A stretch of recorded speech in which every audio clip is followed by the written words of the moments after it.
What it do, what it do, what it do. Welcome on in, man. And it seems as though the district attorney added more charges to the suspects in Cincinnati's, downtown incident.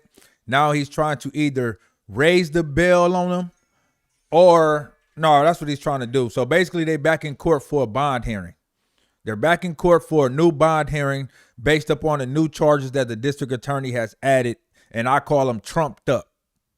Because that's what they like to do. Trump up charges.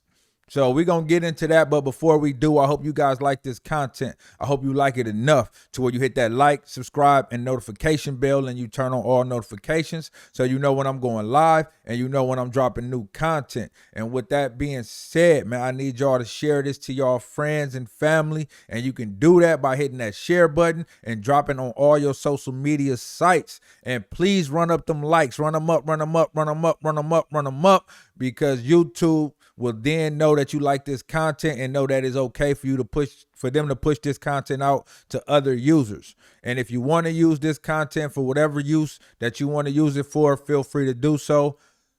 Just drop that bomb, which is my name, and let them know where you got it from. Let's get to it now. I've been in direct communication with their attorney. They have attorneys retained. They know about today's date. It shows not for you. All right, is the signing officer here? Yes, sir. Okay, is he going to speak today? No, sir. I do have his 527 and his bond for correct? Yes, sir. Okay. This is case number B 25-04011-A, Montez Merriweather. You've been indicted with 3 counts felonious assault, 3 counts assault, and 2 counts aggravated riot. Have you received a copy of your indictment? He has, Your Honor. The plea is not guilty as to all counts. Question I have for you at this point, has he been indicted federally on other charges? Yes, Your Honor, on 1 weapons under disability that they decided to indict as of yesterday. So are they going to pick him up, or I haven't let's handle our received. case first? I haven't received information as this happened late yesterday, but I still would like to address bond after consulting with another attorney that may be assisting with that. It would still be our expectation to ask for a release as that case is pending. Not to get too much into that, but there are other occupants in the vehicle that was involved with, so he may have a defense as to both. Mr. Prosecutor, at the bond? Your Honor, as the bond remained the same, I think it's reasonable. What is the current bond? I believe on Mr. Merriweather, it is $500,000 with the amnesia that bond be posted. The reason I think the bond is adequate, Your Honor, when these cases first came in through Room A, it was a very new situation. All the investigation had not been completed. And I'm going to repeat myself quite a bit here this morning. Please do. The grand jury, after hearing the probable cause of these cases, added several charges to each and every one of these defendants. For example, Mr. Merriweather came into Room A with a felonious assault and 1 count of assault. Through their investigation and our presentation to the grand jury, he's now been indicted on 3 counts of felonious assault, 3 misdemeanor assaults, and 2 counts of aggravated riot. I think the bond where it said is appropriate. I would not ask to reduce the bond. I know he is a holder from the federal court system, and my great concern is if he posts a bond here, he will be taken into federal custody. On a gun charge in federal cases, Your Honor is aware there's substantial mandatory time. It's a very real possibility that if he was taken into federal custody, we would never get Mr. Merriweather back into Hamilton County for a good number of years. I believe the bond in this particular case is sufficient and adequate, and I ask that you keep it the same. A few questions for you. I know that the initial charges were brought about by a couple of videos on TikTok and Facebook. Does the state have actually more videos that they want to produce? We do, Your Honor. Several videos have been received by Cincinnati Police Department. We have reviewed those. It is our plan within the next upcoming days, once discovery is filed by the numerous defense counsel, we will get them all copies of all videos. With their permission, I'll put together a court sequence that makes it make all sense. We'll turn that over appropriately. There are particularly, I can think of 2 videos that have never been seen as far as I know through social media. Are those videos from individuals or from stationary cameras? Stationary cameras. All right, they were in the area? Yes, sir. Okay. Did the alleged victims participate in grand jury process? Yes, sir. I've personally been in contact with them. They are interested in going forward with these cases. Are they local? Do they have local addresses? Some do and some don't. All right, but they will be here for the Yes, sir. trial. Oh, yes, sir, 100%. Because rumors are spreading that they are out of the country. That's not true. No, sir. So just so everyone is aware, there was one person who was present. She is a citizen of Estonia, I believe. She is not any of the alleged victims here. Shortly after this event, she made the decision to go back home. She was here for either a vacation or a short visit, but she is not a party to this matter whatsoever. So all of the victims are here. Yes, sir. Local, ready to proceed. And I've contacted them personally, and they're interested in going forward. All right, thank you. Yes, ma'am. As to bond, Your Honor, thank you. Judge, I will speak only, I'm going to be very careful about my representations based on what I have reviewed. Obviously, at this phase of the proceedings, it's arraignment. I have done numerous investigations and numerous interviews to make sure that everything I represent as far as our defense is as accurate as it can be. And I say that because this case, every time there's coverage of it, the prosecutor's statements about it, the comments used are the group, the seven, the riot. And I think as far as setting bond, it is very important for courts to look at an individual's conduct as it relates to what an appropriate bond is. I agree. And I say that because most of the videos shown where some of the conduct about stomping, kicking, heads, things like that, as far as what probably constitutes the felonious assault, was not done by Mr. Merriweather.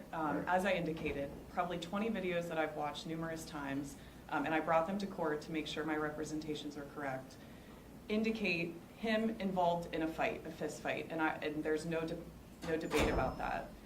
And the video shows when some of the individuals go on the ground, Mr. Merriweather walks away. And I do have footage of that with me today. And so I say all that, what we're here for, bond. We're not here to try the case. However, the bond of $500,000 is an incredibly high bond for that conduct specifically. And I know what he's indicted for, but what his conduct was, it will be our defense, is more consistent with an assault, maybe at worst an aggravated assault. So, to come with objectivity before this court, I reviewed bonds set in 585 for similar offenses. All of them were $10,000 or less, and I have case names to present. And I say that also because the only charge of felonious assault that did not involve a firearm was a $50,000 bond at 10%. And that involved last week an individual that stabbed his father with a butcher knife, and that was $50,000 at 10. So now we're back to my client involved in fist fighting with a $500,000 bond. And we are asking this court to set a bond at $75,000 at 10%, much higher than the bonds that were set on other comparable felonious assaults.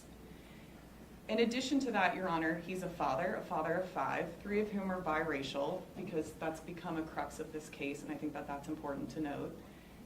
I've interviewed witnesses that will testify at a hearing and at trial that racial slurs were thrown against him and his family on this date.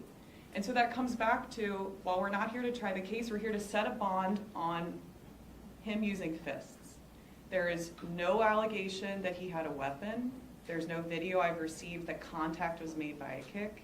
And so I asked this court to set that bond because it's reasonable with the conduct in other cases in this courthouse. And if the media was not here and if the attention on this case was not here, I genuinely believe that a $75,000 bond for a fistfight would be absolutely reasonable to almost any jurist in this courthouse. Except for the fact that he was out on bond when he committed this, or allegedly committed this offense, correct? And, Your Honor, I And think you know that, how I am, if you're out on I the agree bond, with that, you sir. commit another offense. I agree, sir. Right. And so I think with that offense, while we're not here to try it, I Right. did a careful job of reviewing that case prior to today's hearing to represent to this court that that involved a motor vehicle stop where other occupants were in the car. Right. And a firearm was found. He was the only person under disability. So it is important for sure, which is why I think $75,000 higher than the $10,000 bonds that I've seen across the board out of this courtroom. Right. We also would ask for EMD strict lockdown. That accomplishes a lot of the other goals of the purposes of setting bond, which I won't reiterate for the court. But I say all of that because I do think his conduct, I want to take this opportunity to make it very clear for everyone that is listening that his conduct, we do not believe rose to the level of felonious assault, and we ask that this court set the bond appropriately. Thank you. Mr. Donovan? No, I'll make the record very clear so everyone can listen. Throughout the short duration of this case, several defense counsels said that racial epithets were thrown at these people. That was 1 minute and 47 seconds into this brutal beatdown. Were the words said? Yes. Were they inappropriate? Absolutely. But these poor people were being assaulted, stomped, WWE style elbow drops onto pavement. One woman was knocked out. I had to stop it there real quick, man, because I had to address this. We can see the type of tactics that this district attorney is going to try to take in this trial, because you can tell that the evidence in which they have are not enough. This man just referenced WWE and said that people were dropping elbows. Bruh, you do know WWE is choreographed and faked. You do know that, right? It's choreographed and faked. Also, it just goes to show you that this prosecutor is going to go to the extremes in this case. And this is only the start of his shenanigans, even in this bond hearing. But let's keep going. The point that her head hit the pavement, we could be on a homicide. For counsel to say that he is only responsible for misdemeanor assault is beyond the pale and against all the facts. She has not seen all the videos. Nobody has except myself and the officers involved here. Again, he was out on a bond for a weapons charge when he chose to get involved in this brutal beatdown. And again, so the word goes out, the word is clear. The horrible racial epithet was 1 minute and 47 seconds of these people being beaten, stomped, knocked unconscious. I don't want there to be any type of misunderstanding about this. This fight was started by these defendants. They followed them on the corner. They told them, quote, "You were at the wrong party. Get off this corner." And that's where these assaults started. I think the bond is appropriate. This man has already out on a felony charge. He has now been indicted federally, and I'd ask you to keep the bond the same. Tell me about his prior. All right, I'm about to play that back because I don't know if you guys heard it or not, but he just basically explained and let us know that they will not be charging any of the people other than our community. He just let us know why. And he just told us what he planned to put in court as to why they are being charged with inciting a riot. This man just stated that these people followed the quote unquote victims to the corner. And that is why they started it. So he made it seem as though the quote unquote victims were not the antagonizers. That is why you have not seen any charges brought upon them. And you will not see any charges because of this. He just told you. He just showed his hands. He just showed his hand. So I don't know if y'all heard that or not. I'm going to play it back. But he basically said that they stalked pretty much. They stalked them and baited them into fighting. They stalked them and baited them into fighting. So I guess my eyes be lying. I guess my eyes be lying. But that ain't what I saw. But then again, you can see whatever you want to see when you're looking for a specific thing. Let's keep going. Thank you. Got it. I want to make the record very clear so everyone can listen. Throughout the short duration of this case, several defense counsels said that racial epithets were thrown at these people. That was 1 minute and 47 seconds into this brutal beatdown. Were the words said? Yes. Were they inappropriate? Absolutely. But these poor people were being assaulted, stomped, WWE style elbow drops onto pavement. One woman was knocked out to the point that her head hit the pavement. We could be on a homicide. For counsel to say that he is only responsible for misdemeanor assault is beyond the pale and against all the facts. She has not seen all the videos. Nobody has except myself and the officers involved here. Again, he was out on a bond for a weapons charge when he chose to get involved in this brutal beatdown. And again, so the word goes out, the word is clear. The horrible racial epithet was 1 minute and 47 seconds of these people being beaten, stomped, knocked unconscious. I don't want there to be any type of misunderstanding about this. This fight was started by these defendants. They followed them on the corner. They told them, quote, "You were at the wrong party. get off this corner. And that's where these assaults started. I think the bond is appropriate. This man has already out on a felony charge. He has now been indicted federally, and I'm asking to keep the bond the same. Tell me about his prior record. I didn't ask about that. As indicated, he's got a pending weapon under disability, CCW. How many prior felony convictions? Let me see, Ron, I'm sorry.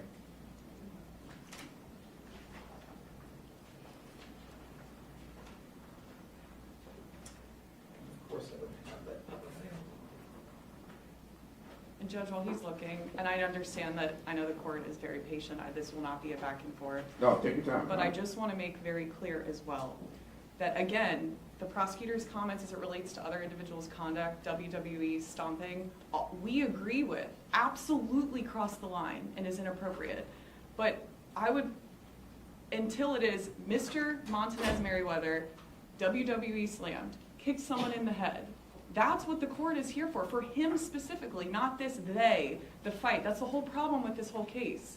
And I brought the body camera footage, again, I have what I have, showing the individuals saying, smoking cigarettes, we don't need medical attention. So I appreciate Mr. Guinan's representations, but everyone's opinions about this case don't matter. What matters is, what did he do that day for this court to set a bond? And that's what I'm asking for the representations to be made. Well, we were hoping to have that compilation video here today so that everybody could see it and there would be no question as to what happened. Because again, people are only seeing whatever videos are posted out there on Facebook, so they're not reliable and they're not indicative of the entire situation. We agree. So again, Mr. Guinan indicated that he's the only one that's seen the entire start to finish of this incident. Thank you for your patience on his record, Your Honor. In 2008, 2009, he was convicted of aggravated robbery, served a prison term of 7 years. That was his most recent conviction. When was that? 2009, sir. Okay. Sentenced by Judge Nadel. And served 7 years on that? Yes, sir.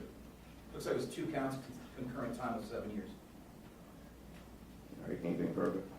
Just, Your Honor, that he was not present at the bar that Mr. Guinan referenced. He was there with his family, and they were going to the food truck when this began. But I would also ask that the record reflect, if the video could be submitted to the court, and the court takes it under advisement, that's how confident we are in his actions that evening. We will always review the bond. I appreciate that. Yes.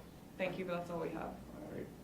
Based on the fact of his prior record, the allegations, the fact that he has a federal holder, and he was out on bond when this occurred, the bond will remain the same.